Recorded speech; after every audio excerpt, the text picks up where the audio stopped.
"You're like a draft horse, you can ride on her," laughed the husband in the divorce court. But as soon as the wife took off her dress, the whole room gasped. No wonder. Olivia had been in a terrible mood since morning. And it was mainly because of the upcoming divorce court, which forced her to postpone several good portrait commissions. Tapping her worn heels, Olivia carefully stepped around the puddles to avoid soiling her shoes. She was a self-taught artist, proud of her craft, which had recently become her work and a reliable source of income.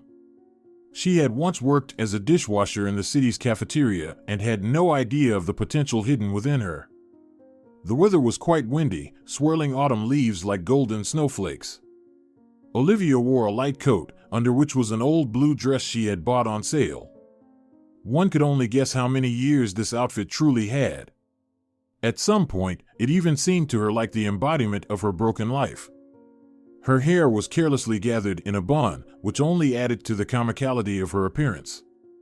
Her makeup was minimal, a little lipstick, just enough to highlight the line of her lips. The courthouse lobby was crowded. Lawyers, law enforcement personnel, witnesses, and even omnipresent journalists were clustered at the entrance to the hall, eagerly awaiting their turn. Olivia checked her things at the cloakroom and approached the door to courtroom number 2, where their case was to be heard.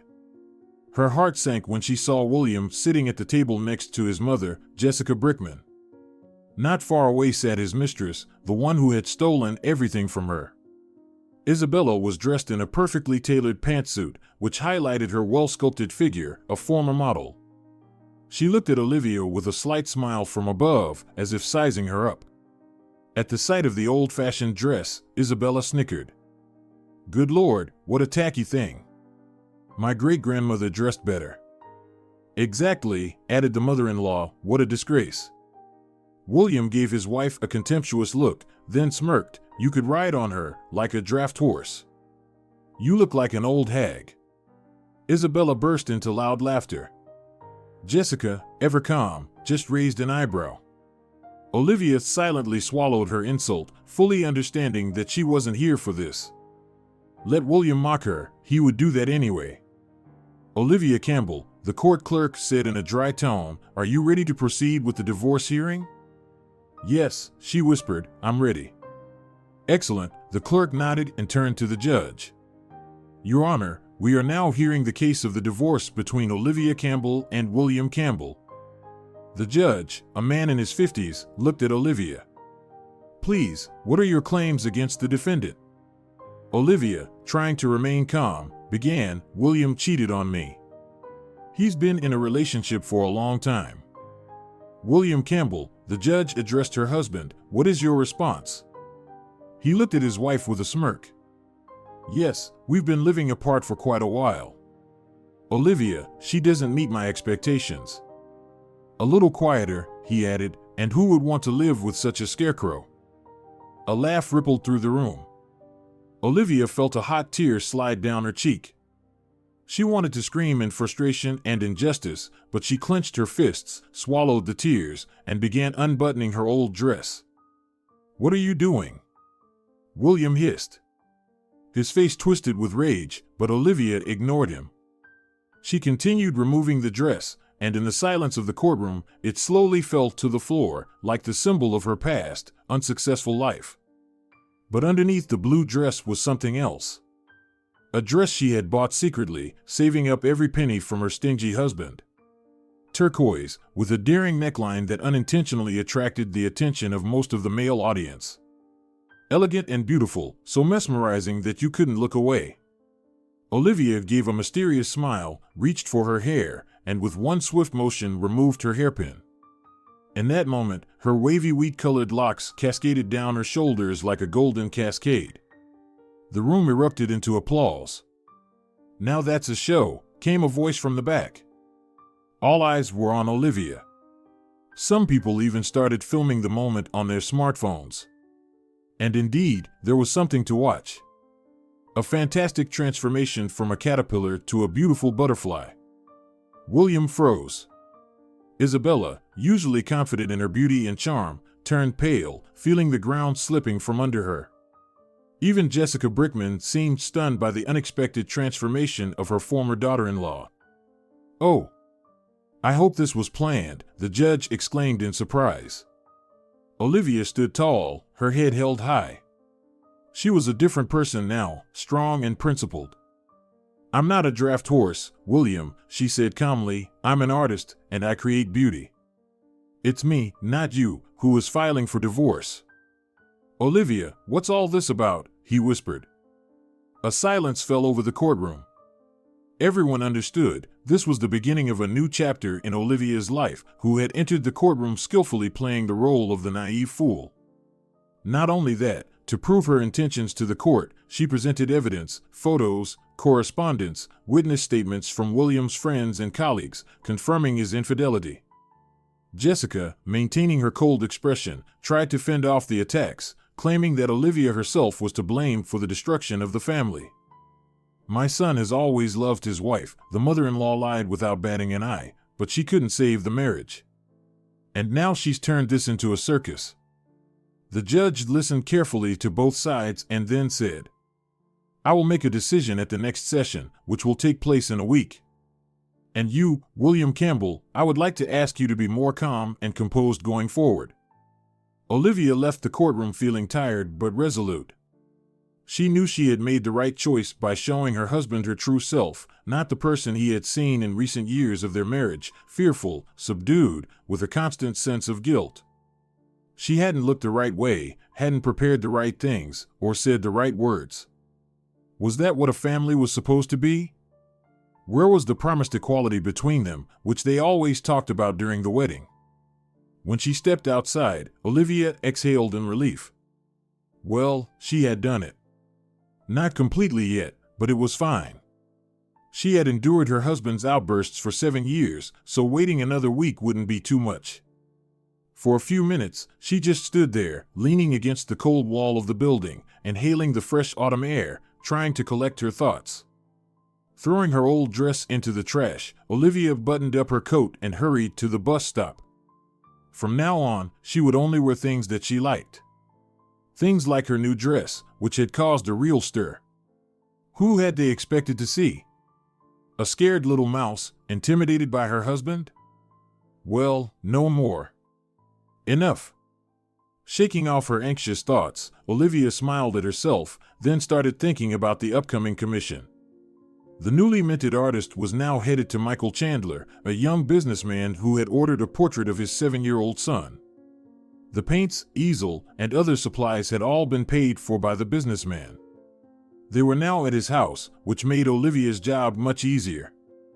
The bus stop was crowded with people rushing about their business.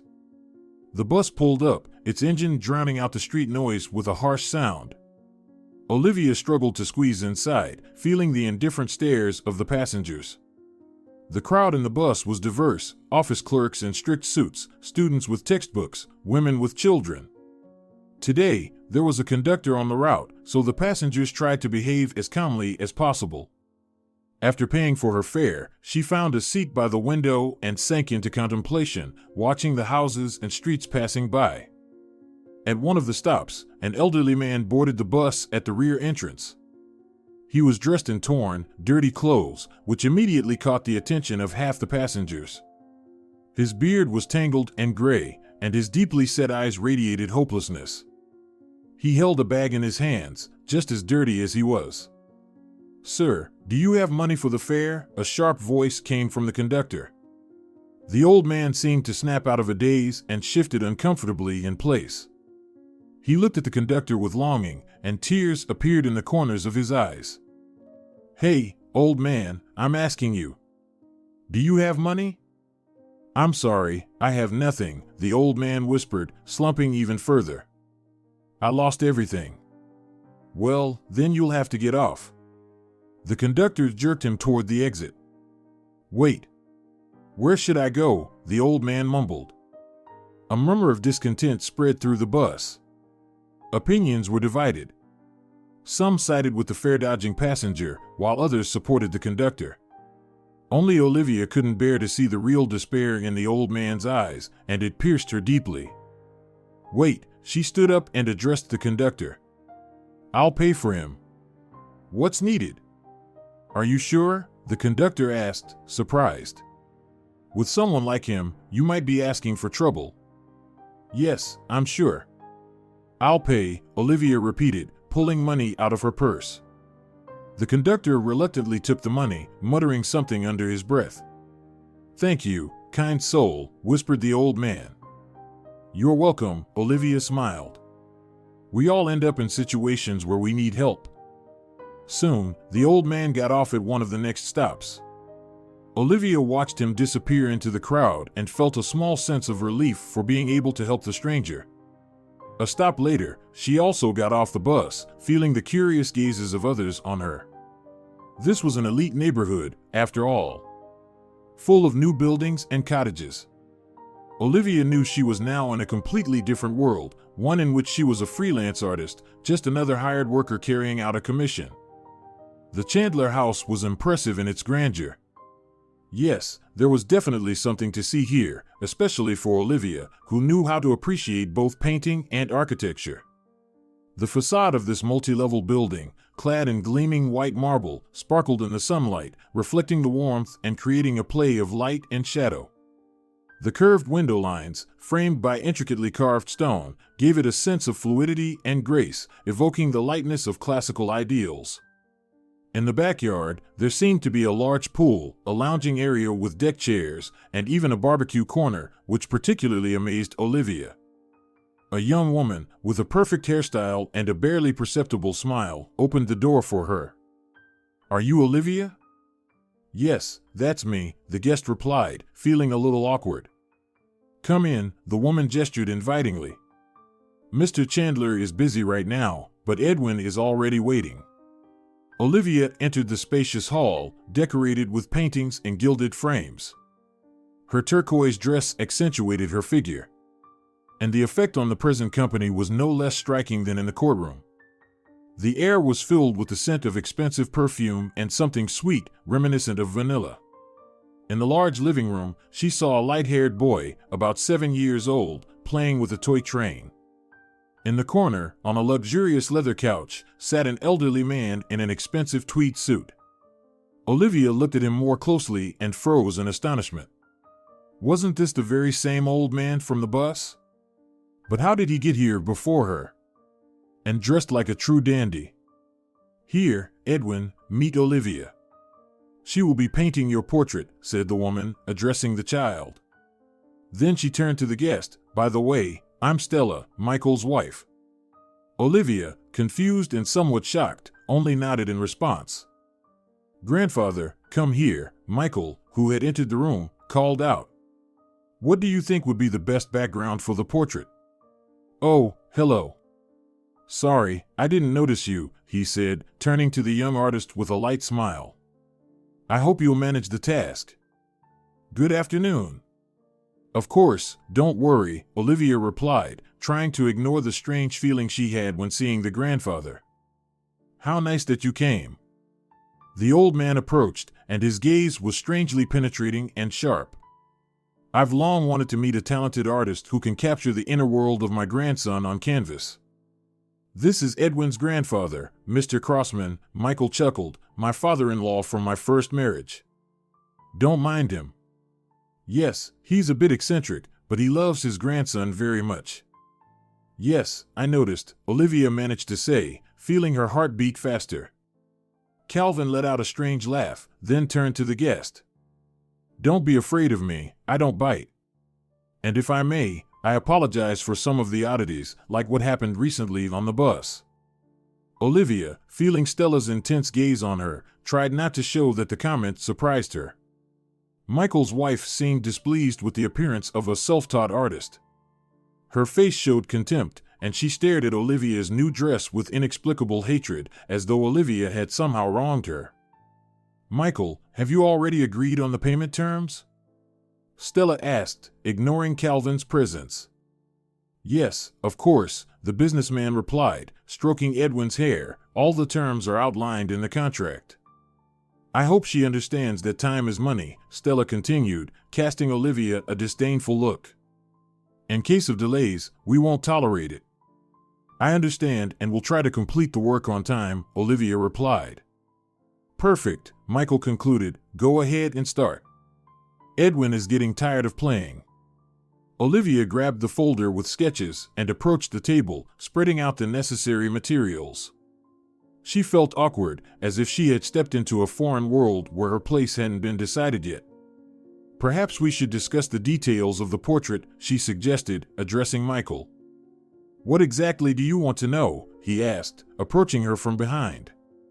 For example, what style would you like the portrait to be in? Olivia asked hesitantly, lowering her eyes as she wasn't fond of the close proximity of her employer. I trust your taste, Michael replied, leaning in closer. The important thing is that Edwin likes it. Of course, Olivia whispered. I understand. Stella, why don't you show Olivia the room where she'll be working? Michael suggested, and his wife, giving the guest a hostile look, led her to a nearby room. Here's everything you need, she said, throwing a canvas and brushes onto the table.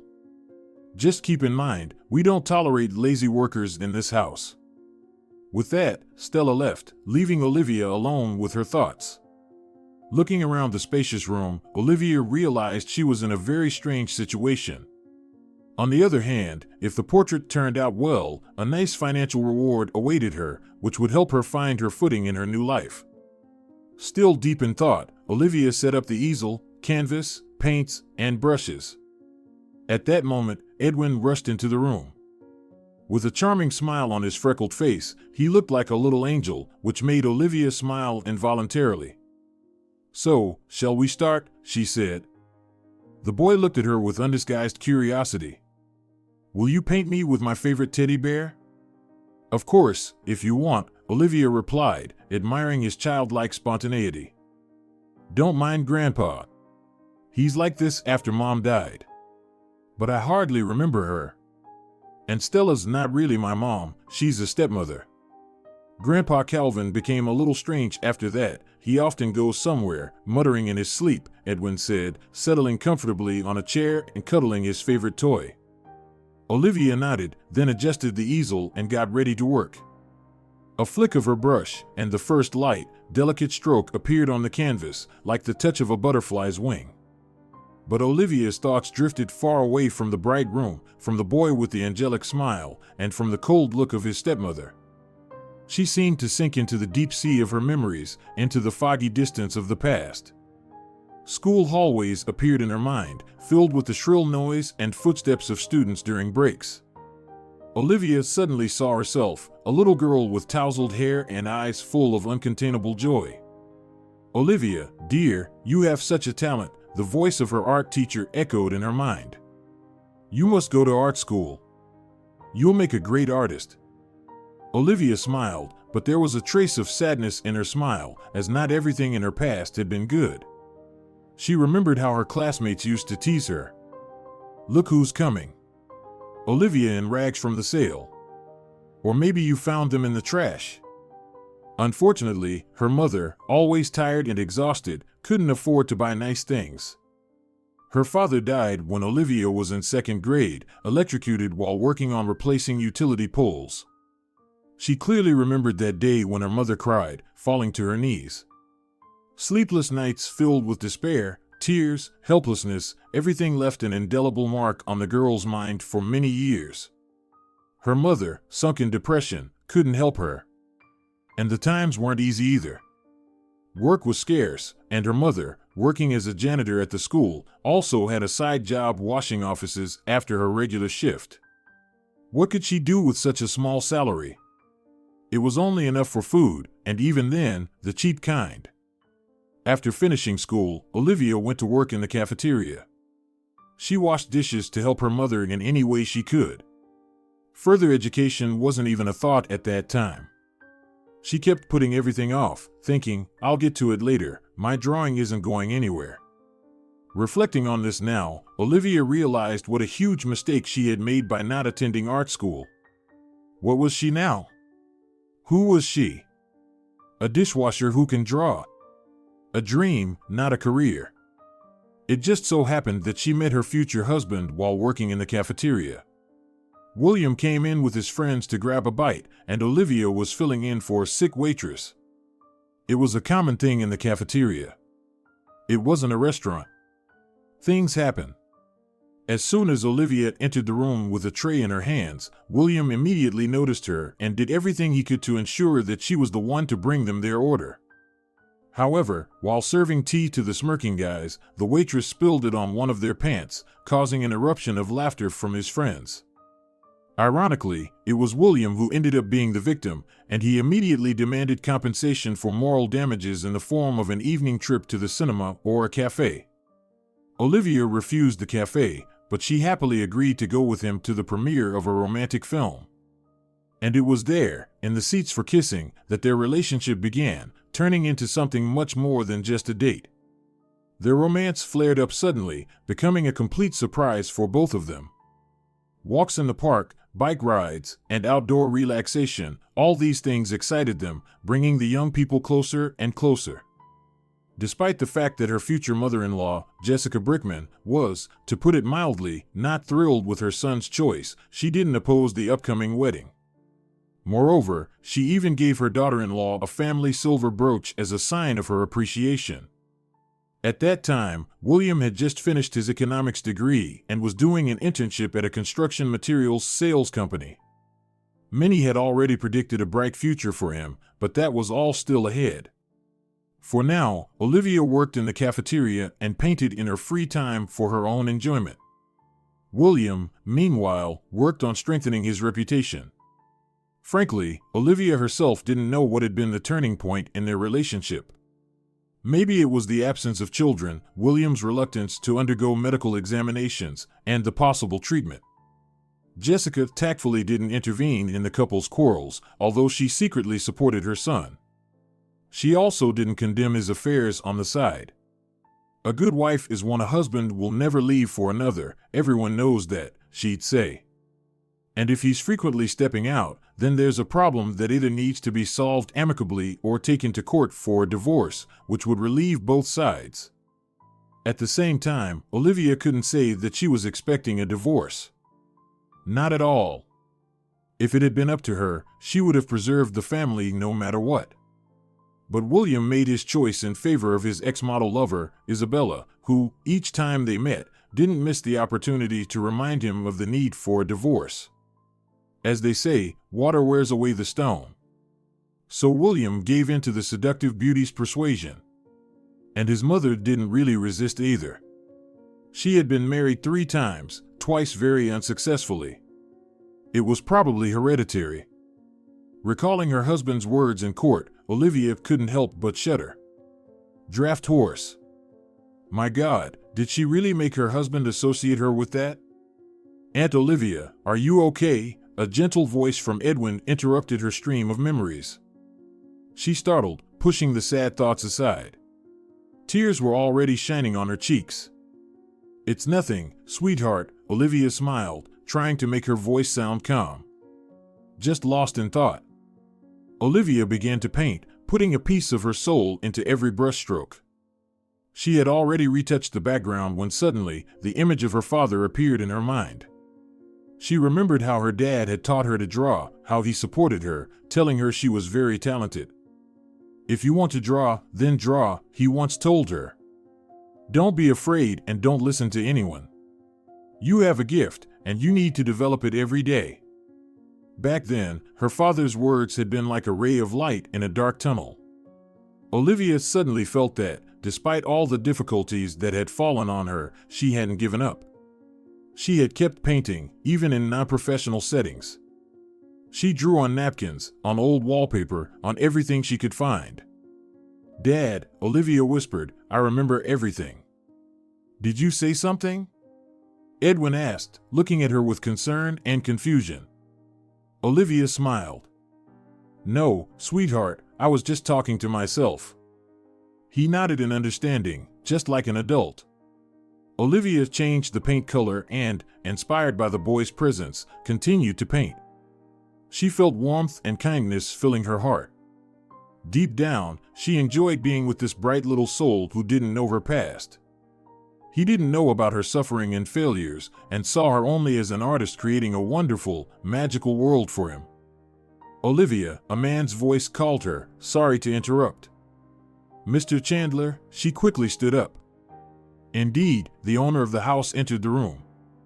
"How's the work going?" he asked, looking at the canvas. "Everything's good," Olivia replied. "Your son is very sweet. We're getting along well."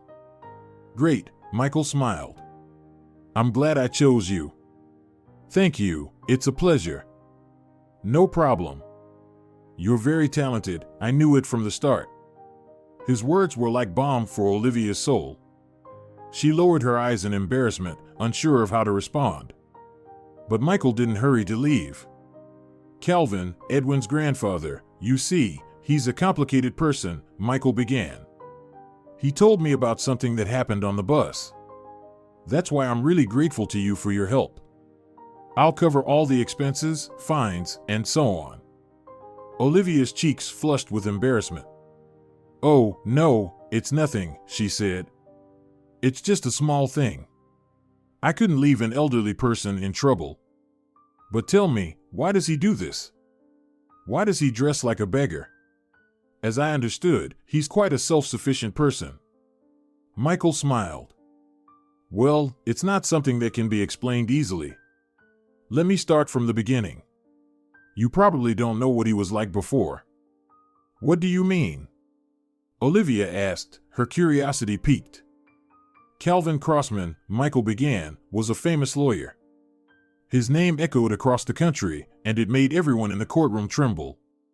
He specialized in the toughest cases, defending people whom other lawyers had already given up on, writing them off. Calvin Crossman wasn't just a lawyer, he was a defender, a fighter for justice." "Seriously?" Olivia exclaimed. Michael nodded. "Absolutely. He was respected, admired, and feared. Strong, charismatic, Calvin Crossman would fight for justice at any cost. The whole city knew about my father-in-law's success in the courtroom, and his name became synonymous with legality and an impeccable reputation." "And what happened next?" Olivia asked, feeling a sudden sympathy for the elderly lawyer, picturing him as the lonely vagrant she had met on the bus just an hour and a half ago. "Unfortunately, age takes its toll," Michael sighed sadly. "In recent years, Grandpa started having memory problems. He became forgetful, strange, and sometimes behaves in ways that are completely irrational. The doctors diagnosed him with early-stage dementia, but his mind still craves justice, and he often invents different personas. You know, to seek justice on the streets. From ordinary people, not in the courtroom. Today, dressing as a vagrant, he simply wanted people to respond to his message and respect his age. Fortunately, you were there, and it all ended peacefully. It could have been worse. That's the situation. Unfortunately, my second wife, Stella, can't stand him. Their personalities just don't match. They're like cats and dogs." "That's a shame," Olivia whispered, "but it's strange." "Yes, it's tough," Michael said, growing sad. "Stella and I try to support Grandpa, but he often gets lost in his memories. Calvin keeps telling everyone stories from decades ago about things that happened in courtrooms. And he tells them with such liveliness and vivid details that sometimes it's hard to tell what's real and what's his imagination." Olivia listened closely, imagining a very different Calvin than the one she had met on the bus. It was hard to believe that the old man she encountered had once been so vibrant and famous. At that moment, Stella entered the room. Her gaze remained cold, and her lips were pressed into a thin line. She gave Olivia a contemptuous look and turned to her husband. "Michael, I thought you were done talking to this artist. We need to go to the furniture store. I told you yesterday, I want to buy something for the living room, a sofa and a couple of chairs." "Stella, please, be polite," Michael asked. Olivia helped Calvin. "We should at least be grateful for that." "I don't see any reason to be grateful," Stella snapped. "In my opinion, she was just looking for a way into our home." "Stella, stop it," Michael said sharply. "Olivia is not looking for anything. She's a professional, and we asked her to do a portrait of Edwin." His wife ignored him and turned to Olivia.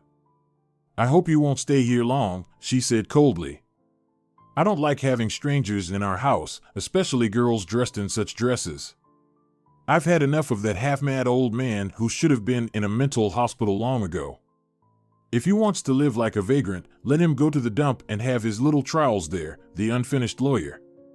With that, Stella snorted, cast one last contemptuous look at Olivia, and left the room. Michael shrugged awkwardly, looked at the guest with an apologetic expression, and followed his wife. Olivia's mood was completely and irrevocably ruined. At least for today. Why did she get so upset about my dress?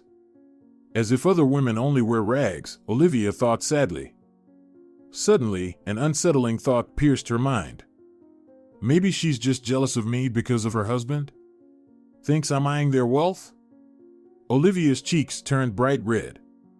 No, that thought was definitely not for her. She wasn't looking to break up someone else's marriage. One can never build happiness on someone else's misery. And it's not right. No matter what people say, Olivia had good upbringing.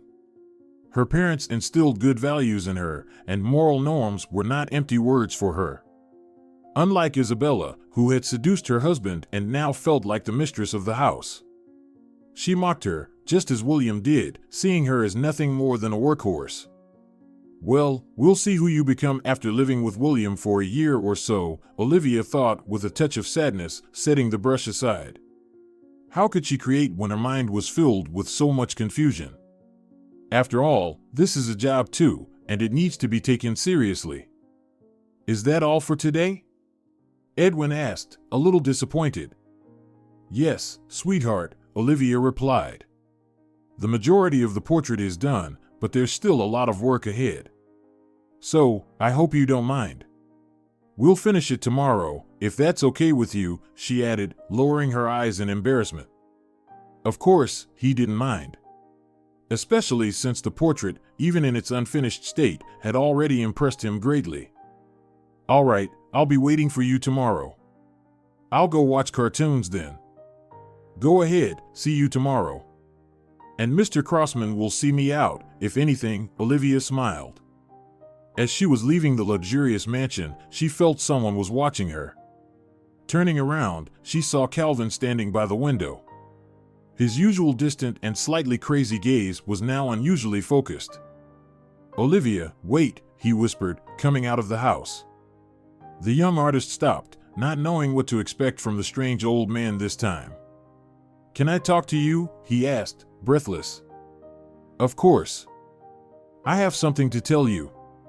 Just don't think I'm crazy. I'm not senile, not at all. Calvin hesitated, glancing at the doors of the house as if afraid someone might overhear. The thing is, Stella, she's hiding something.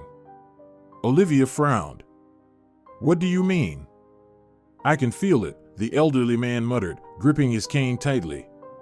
She's not who she seems to be. Well, she's just a little cold, maybe a bit quarrelsome, but that's it, Olivia tried to find the right words. No. It's not that. Calvin suddenly stopped, grabbing Olivia's hand. Stella is clearly up to something.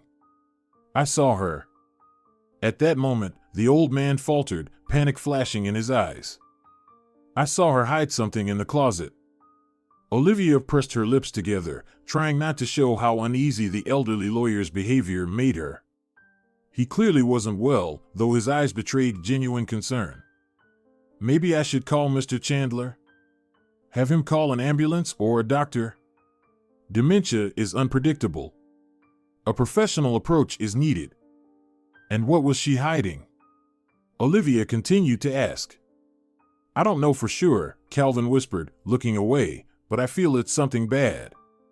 Stella has become strange. She talks on the phone with some people when Michael isn't home.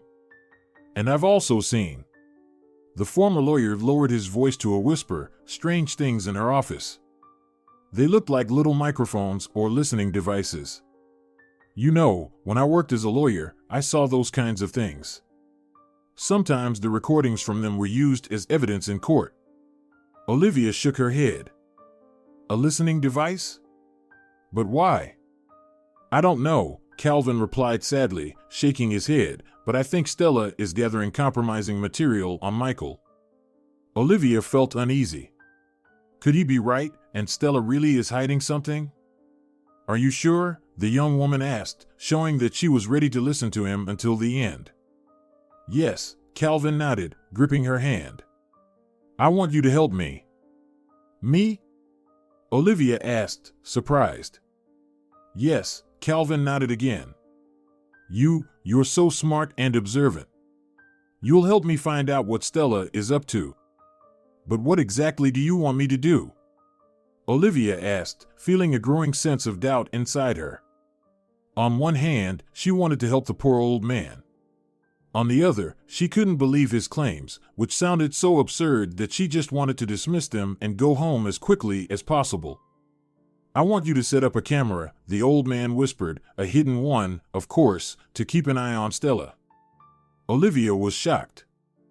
Are you asking me to spy on her? This isn't spying, the lawyer said, his eyes flashing strangely. It's a necessary measure. I feel Stella is planning something against me or against Michael and Edwin. But that's not exactly legal, is it? What's more important? He asked, his voice firm. The law or the safety of my grandson and son-in-law? Please, help me, it's very important. Olivia hesitated. On one hand, she understood that Calvin was probably mentally unwell, and his suspicions might be the product of his sick imagination. On the other, her intuition told her that something was off in this house. All right, she sighed sadly.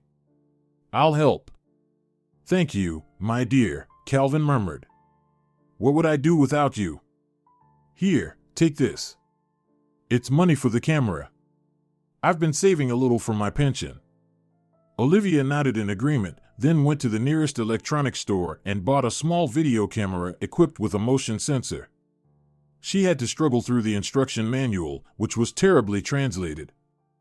On her way back to Michael's house, Olivia felt uneasy. She had never done anything like this before, and the thought of spying on the housekeeper made her feel uncomfortable. Calvin met her in the living room and was so happy he even teared up. Finally, mustering her courage, Olivia headed toward Stella's office. Her heart was pounding wildly.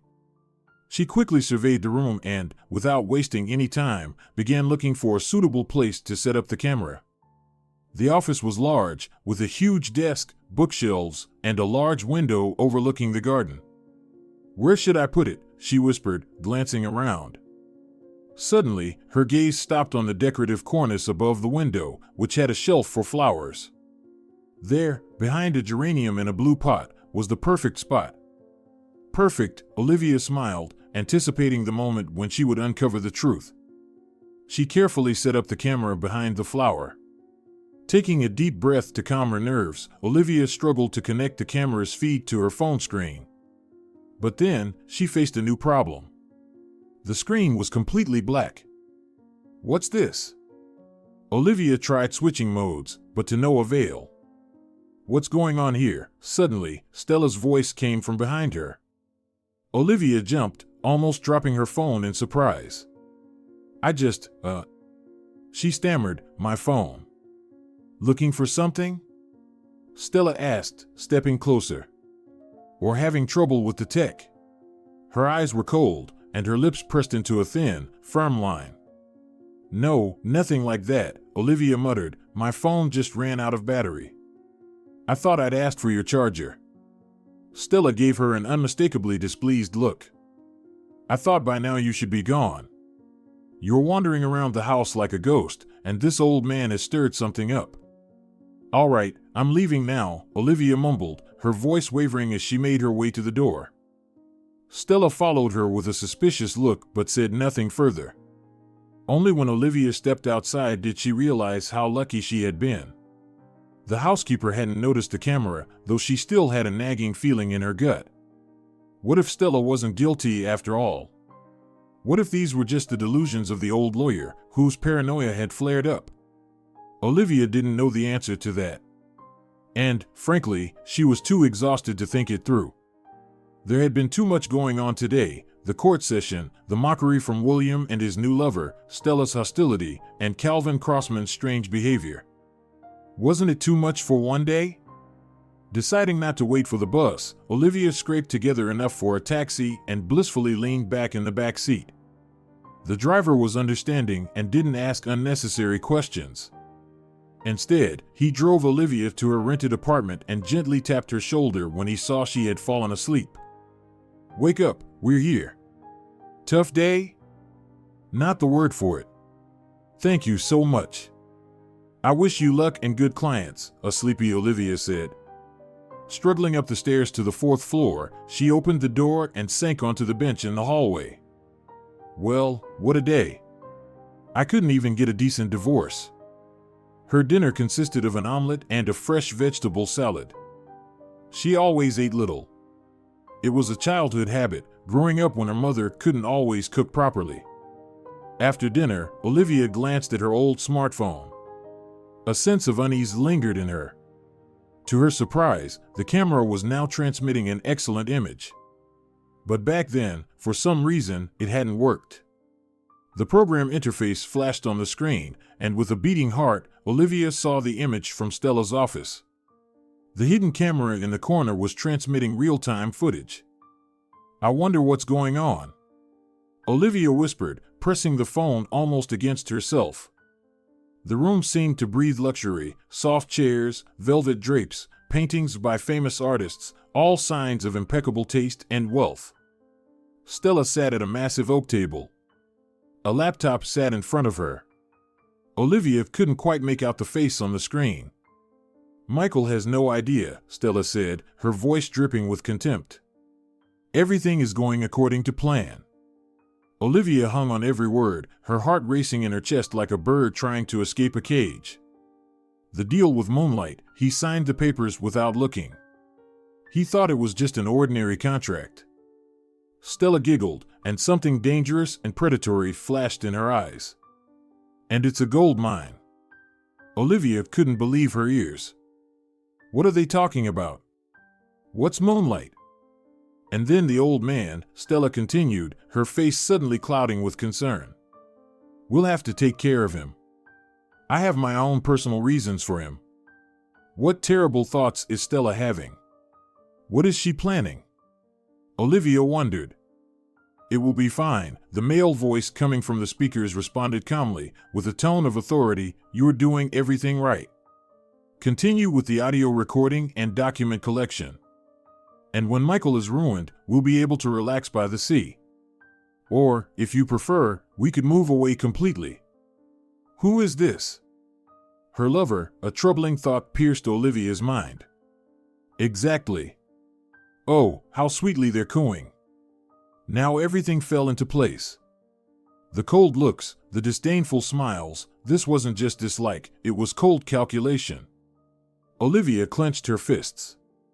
Rage consumed her, as she knew she should have stopped this intrigue immediately, prevented whatever devious plans this woman was scheming.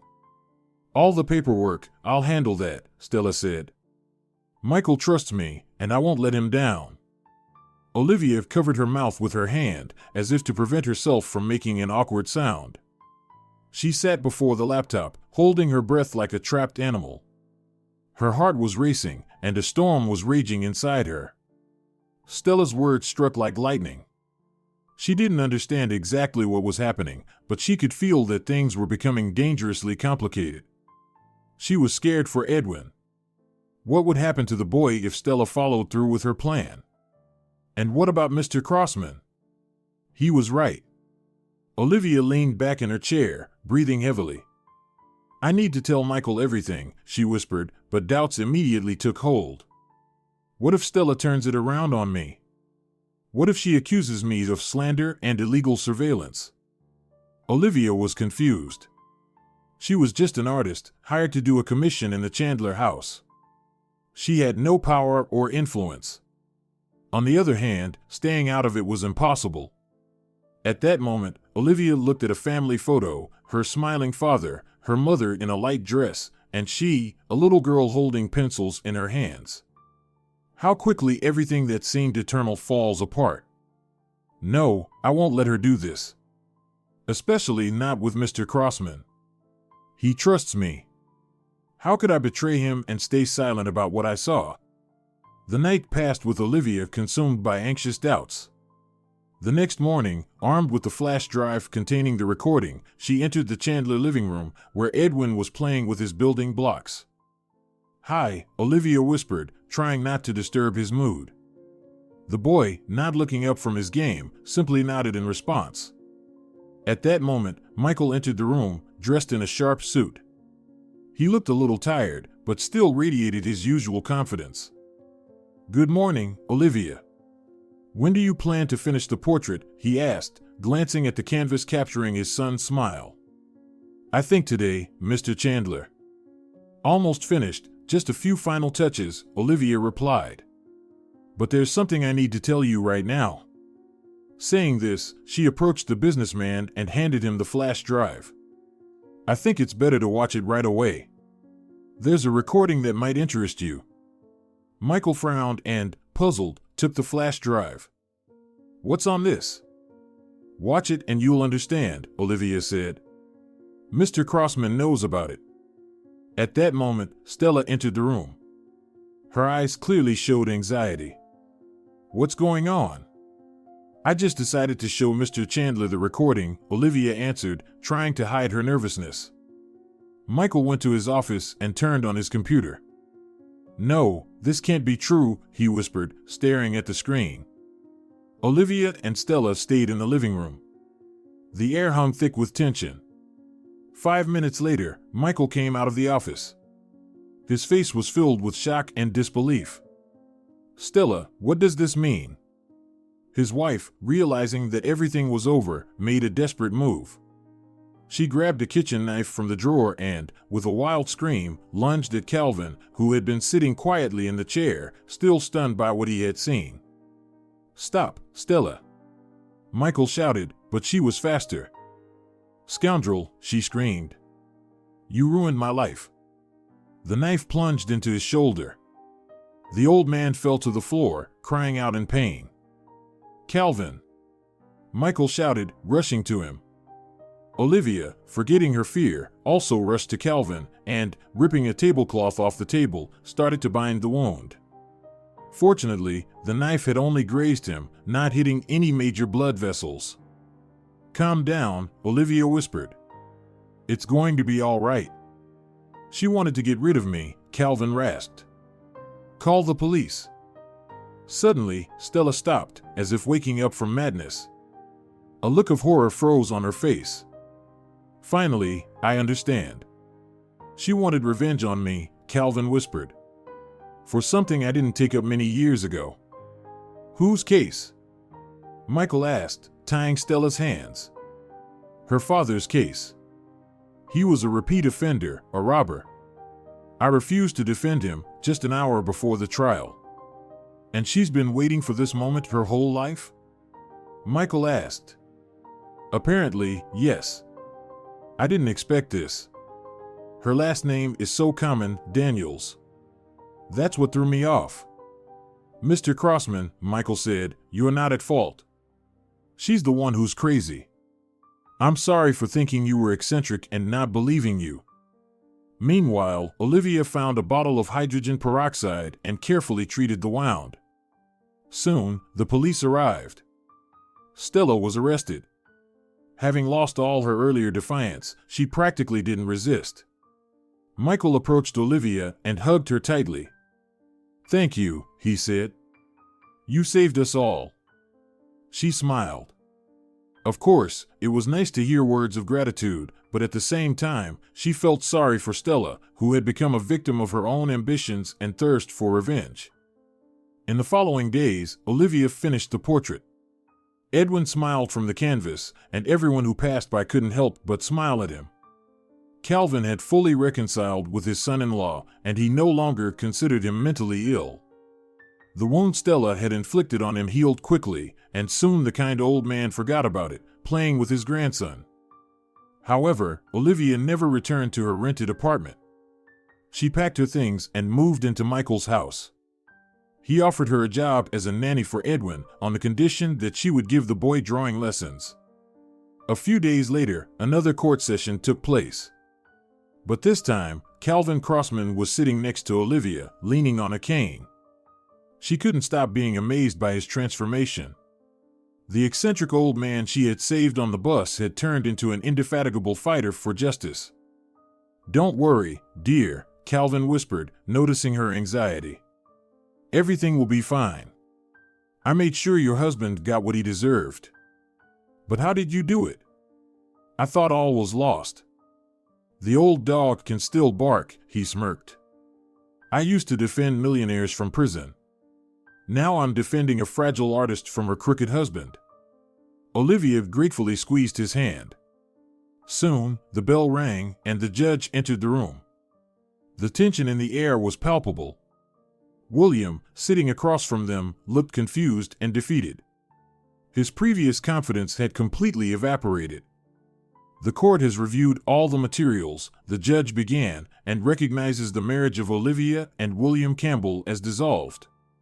Furthermore, based on new information provided by the plaintiff, we find William Campbell guilty of fraud and—" Olivia felt like she couldn't hear his words. It didn't matter to her what the court decided. What mattered was that she was free and no longer bound to the person who had caused her so much emotional pain. His rights to manage the joint assets are revoked. Additionally, the defendant is fined an amount equal to the value of the assets, the judge concluded. "No. This can't be true. I've accounted for everything, right? How could this fool have figured everything out?" William shouted, sweating, as he saw his lover walk away from her seat, disappointed. A brief silence filled the room, followed by applause. Olivia looked around in shock. She hadn't expected such a reaction. Calvin Crossman smiled. "See, dear, justice has prevailed. All you have to do is want it, and it will happen.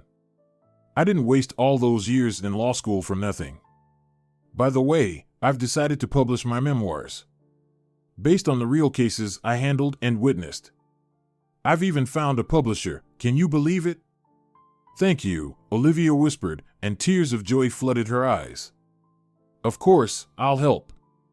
You tell such interesting stories, it's impossible to stop listening." Then, as if waking from a dream, she stood up and headed toward the door. Olivia walked, feeling an incredible lightness. She was just as beautiful in her new dress as she had been at the first hearing. When she finally stepped out of the courthouse, Michael was waiting for her. He held a bouquet of red roses, and his eyes shone with tenderness and love. "Olivia, I'm so glad it's all over." "Thank you, Michael," she replied, inhaling the fragrance of the flowers. "I still can't believe this is happening to me." "Olivia," he gently took her hand in his, "you're the best thing that's happened to me in years. Will you marry me?" At that moment, the world around them seemed to dissolve. Only the two of them remained, and the enchanting waltz music played in their hearts. "Yes, I will." Michael leaned in and kissed her gently.